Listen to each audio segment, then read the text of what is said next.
YS Sharmila arrest Jagan సర్కార్లో ఇదే తొలిసారి. ఏపీలో వైసీపీ గతంలో ఇచ్చిన 23,000 పోస్టుల్లో మెగా డిఎస్సి హామీని నిలబెట్టుకోకుండా కేవలం 6,000 పోస్టులతో డిఎస్సి ప్రకటన చేయడాన్ని నిరసిస్తూ కాంగ్రెస్ పార్టీ ఇచ్చిన చలో సెక్రటేరియట్ ఉద్రిక్తతలకు దారితీసింది. సెక్రటేరియట్కు బయలుదేరిన వైఎస్ షర్మిలను పోలీసులు ఉండవల్లి వద్ద అడ్డుకున్నారు. దీంతో ఆమె రోడ్డుపైనే నిరసనకు దిగారు. పోలీసులు ఎంత నచ్చజెప్పినా వెనక్కి వెళ్ళలేదు. అంగీకరించకపోవడంతో అరెస్టు చేసి పిఎస్కు తరలించారు.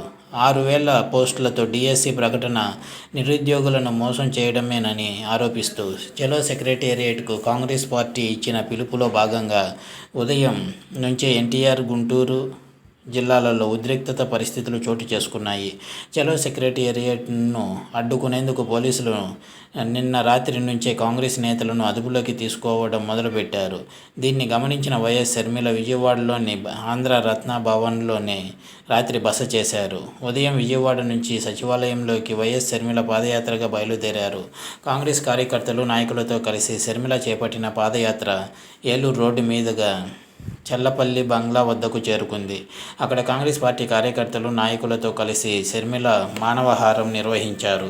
రాష్ట్ర వ్యాప్తంగా అరెస్టు చేసిన వేలాది మంది కాంగ్రెస్ కార్యకర్తలని, నాయకుల్ని విడుదల చేయాలంటూ రోడ్డుపై బైఠాయించి నిరసనలు తెలిపారు. అనంతరం కాంగ్రెస్ నేతలతో కలిసి వైఎస్ షర్మిల సెక్రటేరియట్కు బయలుదేరారు. దీంతో గుంటూరు జిల్లా సీతానగరం కొండవీటి వాగు ఎత్తిపోతల వద్ద షర్మిలను పోలీసులు అరెస్టు చేశారు. షర్మిలతో పాటు పలువురు కాంగ్రెస్ నేతలను అదుపులోకి తీసుకుని దుగ్గిరాల పిఎస్కు తరలించారు. ఈ సందర్భంగా తీవ్ర ఉద్రిక్తత పరిస్థితులు చోటు చేసుకున్నాయి.